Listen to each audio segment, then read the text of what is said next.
Without the support of these people, a dose of Buckley wouldn't exist. Well, it might, but it would sound a lot worse. The acoustics in a cardboard box in an alley are horrible. Thank you to everyone supporting the habit at patreon.com/doseofbuckley. Remember when it was acceptable to make fun of rich nerds? Like that was just a normal thing we did.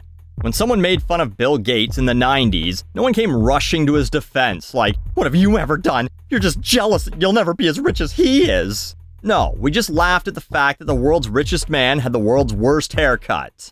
But then, Elon Musk became a public figure. I don't really hate Elon Musk. He's a goofy, perpetually 16-year-old internet troll trapped in a 50-year-old's body.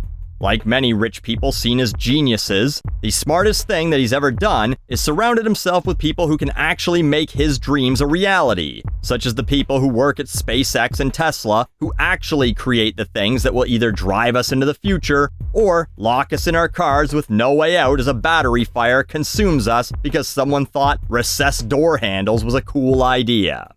But Elon's reply guys on Twitter, they are the fucking worst. Sad little fuckknuckles who have all their money in 8 pictures and meme stocks who will attack anyone who dare say anything bad about their savior Elon. After all, he's gonna bring free speech back to Twitter. Yes, in early April, Elon Musk purchased 9.2% of Twitter's stock, making him briefly the largest shareholder. And certain people on the site started celebrating like the Ewoks after the second Death Star was blown up. Elon initially said that he was going to be a passive investor. Then he was offered a seat on the board, which he rejected. Then he offered to buy the entire company for $43 billion. Or, again, perpetually 16-year-old internet troll, $54.20 per stock. Had to get the 420 reference in there. After that, he spoke at a TED Talk about his decision to try and buy Twitter, making the following claims. Well, I think it's very important for there to be an inclusive arena for free speech. Twitter has become kind of the de facto town square, so it's really just important that people have both the reality and the perception that they are able to speak freely within the bounds of the law. My strong intuitive sense is that having a public platform that is maximally trusted and broadly inclusive is extremely important to the future of civilization. I don't care about the economics at all. When asked about moderation, he said, well, I think we would want to err on the, if in doubt, let the speech, let it exist. But if it's a gray area, I would say let the tweet exist. But obviously, in a case where there's perhaps a lot of controversy, you're not necessarily going to promote that tweet. I'm not saying I have all the answers here. So, we'll get to why I find all of that very interesting in a second, but let's get back to Elon Musk fans. So, after one of the Winklevoss twins, the dude Zuckerberg ripped off to create Facebook, tweeted that Twitter was going to adopt the poison pill strategy, which allows Twitter to flood the market with new shares and allow current shareholders other than Musk, or anyone else who tries to buy more than 15% of the company, to buy those shares at a reduced rate, Elon replied to that tweet with this. If the current Twitter board takes actions contrary to shareholder interests, they would be breaching their fiduciary duty. Now, how many times have you used the term fiduciary duty in a sentence or seen it used? If you don't work in finance specifically, even if you own some stocks, probably very rarely, if ever, right? Well, he tweeted that on April 14th. The following days, I guarantee the words fiduciary duty were tweeted more than it's ever been tweeted. Just Elon parrots. What? Fiduciary duty? Fiduciary duty? What? It's really kind of sad in a hilarious way, but even on Google, the search for fiduciary skyrocketed the week that Elon said it. Like all these people scrambling to find out what the word means before they tweeted it over and over at anyone and everyone who dared say anything negative about their meme lord. But for the average person, Elon's not going to fix Twitter. So much of the narrative is around Twitter suppressing views via shadow banning. You got people like Kevin Sorbo claiming he's shadow banned as he gets thousands of likes on every tweet. Or you have the people who have 100 followers or less going, I'm shadow banned, no one can see my posts. No, the few people that you have following you can see them, just no one gives a fuck what you have to say. A guy by the name of Matt Wallace, who calls himself the top crypto YouTuber, tweeted last year in celebration that his shadow ban had been lifted, according to some dubious website. He thanked Elon for helping him. He has 500,000 followers on Twitter. That tweet got 442 likes. So, what you're admitting then is, you're not shadow banned, and still, no one gave a shit about your tweet at 9:30 p.m. on a Tuesday. Consider that for a moment. You're not shadow banned, you're just not that interesting. And I can tell you right now, the right isn't shadow banned. My feed is constantly filled with tweets from Candace Owens, or Kevin Sorbo, or Lauren Boebert, or Bridget Gabrielle. I don't follow any of these people, but people I follow do, or they just trend constantly. Or I've made fun of them on Twitter a couple times, so the algorithm that you think is so smart goes, "Well, you probably like this tweet, here you go, read this."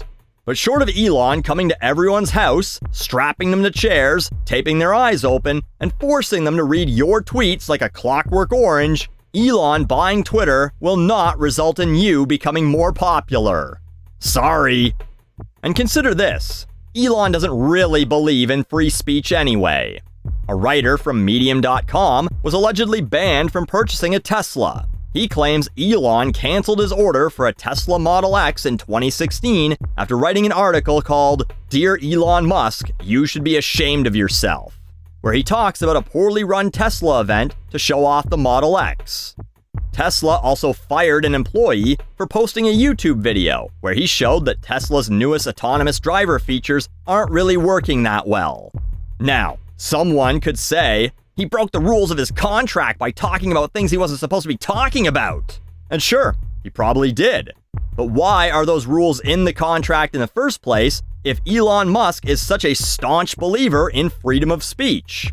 And if you believe that contracts can override free speech, what do you think that terms of service was that you signed when you joined Twitter? And if you just don't believe that those things happened, Elon's not that petty.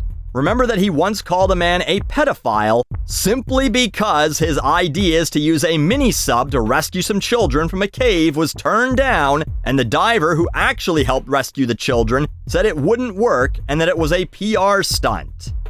And, going back to the TED Talk, he believes in some form of moderation. Again, the line about, well, let the tweet exist, but you might not promote it.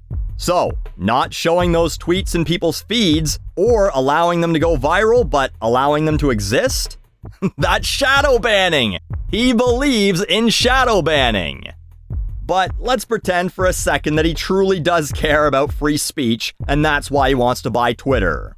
Is he going to buy every other company that might oppose a social media app that has loose or no moderation? Or is he going to spend billions more for his own servers? After all, Twitter runs on Amazon Web Services, who famously banned Parler from using their servers after they violated Amazon's terms of service. Parler went from supposedly 15 million users to around 1 million after that.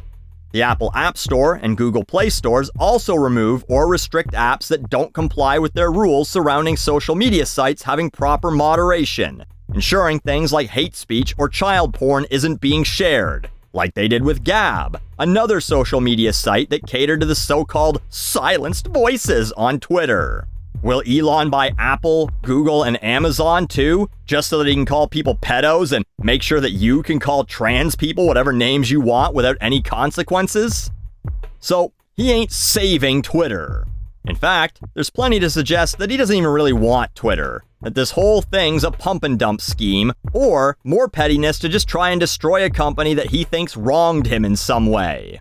But even if he did buy it, all that would happen is Trump would get his Twitter account back so people could fight with each other in his Twitter replies rather than in the thousands of other places on Twitter that people can fight with each other now. And your tweets that you think are being shadow banned because you're so edgy and raw would still not be seen by anyone because you'll still be nobody in a sea of 220 million other nobodies. And if you're looking to Elon Musk to be your savior, the guy whose bizarre relationship with the equally bizarre Grimes resulted in the incredibly bizarre naming of 2 children, and who, again, acts like a 16-year-old on the internet when he's 50, and who routinely gets you excited about stupid things he's invested in, like Dogecoin, so that you'll buy into them, raising the value so that he gets richer while you get used the same way that you use 3 Kleenexes during a session of watching hentai, you might consider a new savior.